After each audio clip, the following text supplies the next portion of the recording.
be learning about how we can use presenter view on PowerPoint. So when you open up your PowerPoint, you're going to be at the home screen, but you have to go to slideshow, the slideshow tab, and then you click presenter view.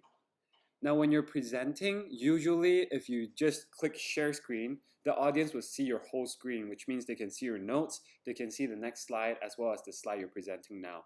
So to ensure that our audience only sees the slide we want them to see, we have to go to Zoom and then we click share screen, and usually we're under basic, but now we should go to advanced and click portion of screen. Now when we click portion of screen, there's this green box, and whatever is inside the green box is whatever the audience will be seeing. So you can adjust the green box to fit the size of this slide. And while you're presenting, the audience will see this slide, but you can see this slide as well as your next slide and your speaker notes. So that's how you can share using presenter view on Zoom as well as on PowerPoint.